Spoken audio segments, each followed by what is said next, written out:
ये आकाशवाणी रायपुर है। प्रादेशिक समाचार बुलेटिन के साथ मैं राहुल सिन्हा।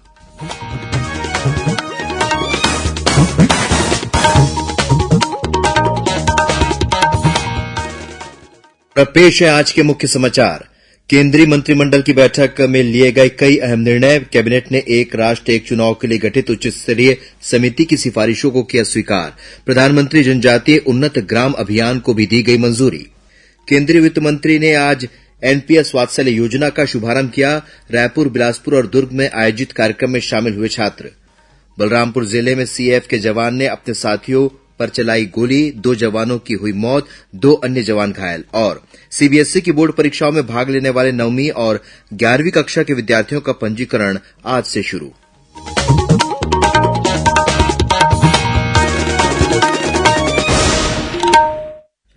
और अब समाचार विस्तार से।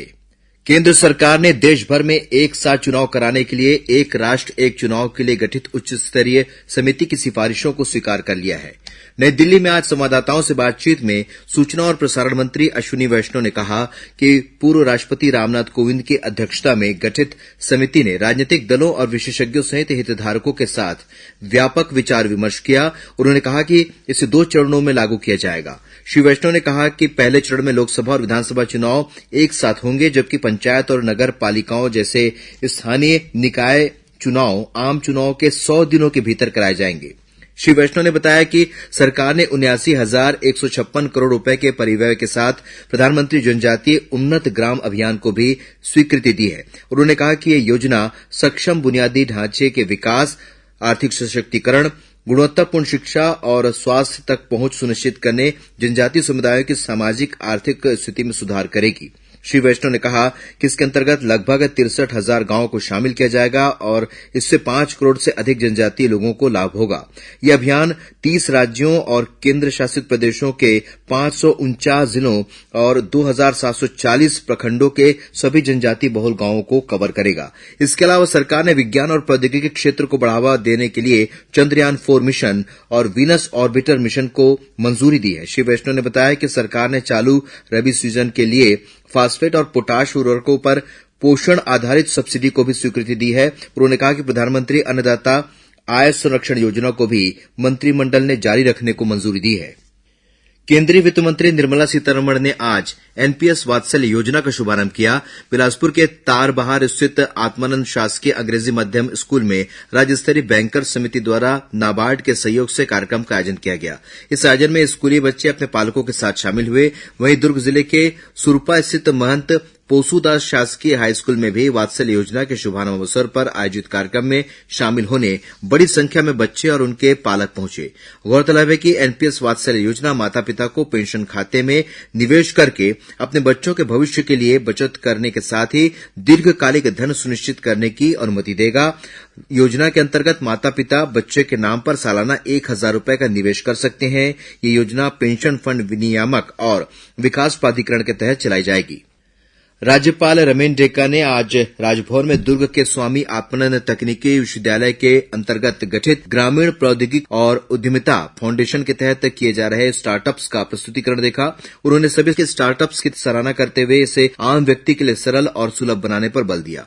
उन्होंने कहा कि स्टार्टअप्स के माध्यम से ज्यादा से ज्यादा युवाओं को रोजगार से जोड़ सके, ऐसी योजनाएं बनाई जाएं। इस संबंध में उन्होंने उद्यमियों का मार्गदर्शन किया और उपयोगी सुझाव भी दिए। मुख्यमंत्री विष्णुदेव साय से कल रायपुर स्थित उनके निवास में केंद्रीय इस्पात और भारी उद्योग मंत्री एचडी कुमारस्वामी ने मुलाकात की। श्री साय ने केंद्रीय मंत्री के साथ चर्चा के दौरान सेल और एनएमडीसी का प्रोडक्शन बढ़ाने, दोनों उपक्रमों तथा राज्य सरकार के बीच बेहतर समन्वय से कार्य करने पर विचार विमर्श किया। मुख्यमंत्री ने कहा कि सेल और एनएमडीसी को सीएसआर मद के कार्यों को और अधिक गति देने की आवश्यकता है। उन्होंने कहा कि नगरनार अंचल में स्थानीय युवाओं के कौशल उन्नयन के कार्य किए जाएं ताकि युवाओं को रोजगार के अच्छे अवसर मिल सकें। केंद्रीय माध्यमिक शिक्षा बोर्ड सीबीएसई की वर्ष 2025 की बोर्ड परीक्षाओं में भाग लेने वाले 9वीं और 11वीं कक्षा के विद्यार्थियों का पंजीकरण आज से शुरू हो गया है। सीबीएसई की अधिसूचना के अनुसार पंजीकरण की अंतिम तिथि 16 अक्टूबर है।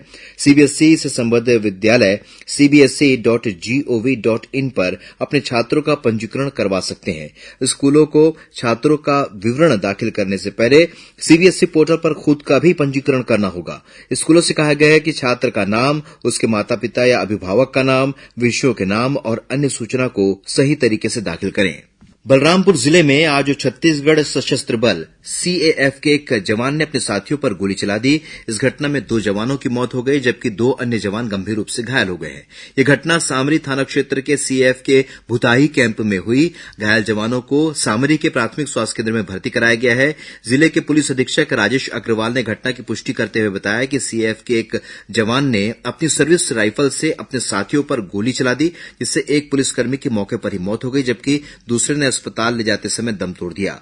मृतकों की पहचान रूपेश पटेल और संदीप पांडे के रूप में हुई है। सूत्रों के मुताबिक कैंप में मौजूद अन्य जवानों ने हमलावर जवान अजय सिदार को पकड़ लिया है। जवान ने गोली क्यों चलाई, इसका पता नहीं चल पाया है। पुलिस मामले की जांच में जुटी है।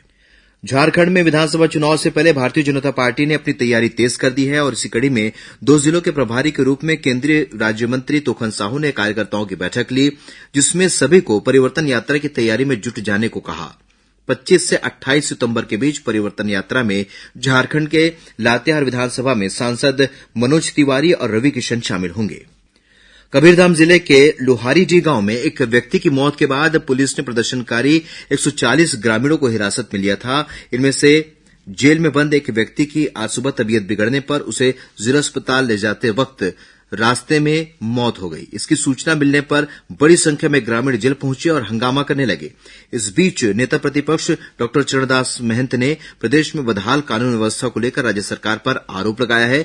डॉ महंत ने आरोप लगाया कि युवक की मौत पुलिस प्रताड़ना और मारपीट से हुई है। कोरबा जिले में कटघोरा वनमंडल के बड़का बहरा गांव के पास जंगल में 48 हाथियों का दल विचरण कर रहा है। सूचना मिलने पर वन विभाग की टीम मौके पर पहुंची और हाथियों की गतिविधियों पर नजर बनाए हुए है। आसपास के गांव में मुनादी कर लोगों को हाथियों के नजदीक नहीं जाने की सलाह दी जा रही है। दुर्ग विशाखापट्टनम वंदे भारत एक्सप्रेस का परिचालन 20 सितंबर से नियमित रूप से किया जाएगा। ये ट्रेन सप्ताह में 6 दिन दोनों ओर से संचालित की जाएगी। ये ट्रेन दुर्ग और विशाखापट्टनम के बीच की दूरी 8 घंटे में तय करेगी, जिससे लगभग 3 घंटे समय की बचत होगी। इस ट्रेन का ठहराव रायपुर, महासमुंद, खरियार रोड, काटाभांजी, टिटलागढ़, केसिंगा, रायगढ़ा, पार्वतीपुरम और विजयनगरम होगा। प्रधानमंत्री ग्राम सड़क योजना के निर्माणाधीन कार्यों में गुणवत्ता की जांच करने के लिए राष्ट्रीय गुणवत्ता समीक्षक छत्तीसगढ़ आएंगे। वे कांकेर, कोंडागांव, कोरिया और सूरजपुर जिले का दौरा कर प्रधानमंत्री ग्राम सड़क योजना के अंतर्गत निर्माणाधीन सड़कों का परीक्षण करेंगे। छत्तीसगढ़ ग्रामीण सड़क विकास अभिकरण के अधिकारियों ने बताया कि संबंधित जिले के लोग राष्ट्रीय गुणवत्ता समीक्षक से उनके मोबाइल नंबर पर संपर्क कर शिकायत साझा कर सकते हैं। और अब कुछ खबरें संक्षेप में। मुख्यमंत्री विष्णु देसाई की अध्यक्षता में 20 सितंबर को मंत्रालय में कैबिनेट की बैठक होगी। मुख्यमंत्री के रायपुर स्थित निवास में कल 19 सितंबर को सुबह 11 बजे से 1 बजे तक जनदर्शन कार्यक्रम आयोजित किया जाएगा। खैरागढ़ नगर पालिका में आज अध्यक्ष पद के लिए चुनाव हुआ। इसमें भाजपा की गिरिजा चंद्राकर ने जीत हासिल की। इससे पहले कांग्रेस के 3 पार्षद भाजपा में शामिल हुए। सूचना और प्रसारण मंत्रालय ने एक पेड़ मां के नाम अभियान के तहत अब तक लगभग 7,000 पौधे लगाए हैं। मंत्रालय ने शहरी और ग्रामीण इलाकों के अपने क्षेत्रीय कार्यालयों के सहयोग से वृक्षारोपण किया है। मुख्यमंत्री विष्णु देसाई ने स्वतंत्रता संग्राम सेनानी और कानूनविद बैरिस्टर ठाकुर छेदीलाल की पुण्यतिथि पर उन्हें नमन किया। मुख्यमंत्री ने गोंड राजा शंकर शाह और उनके पुत्र कुंवर रघुनाथ शाह की पुण्यतिथि पर उन्हें भी नमन किया। प्रदेश कांग्रेस अध्यक्ष दीपक बैज ने रायपुर दक्षिण विधानसभा में आगामी उपचुनाव के मद्देनजर 9 सदस्यीय चुनाव संचालन समिति का गठन किया है।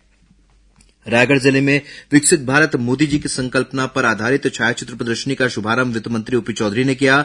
इस प्रदर्शनी में प्रधानमंत्री नरेंद्र मोदी के जीवन के विभिन्न पहलुओं को प्रस्तुत किया गया है, जिसे देखने के लिए बड़ी संख्या में लोग पहुंच रहे हैं। और राष्ट्रीय पोषण माह के तहत बलरामपुर जिले के सभी आंगनबाड़ी केंद्रों में पोषण और स्वच्छता संबंधी विभिन्न गतिविधियां आयोजित की जा रही हैं। साथ ही वजन त्योहार मनाया जा रहा है।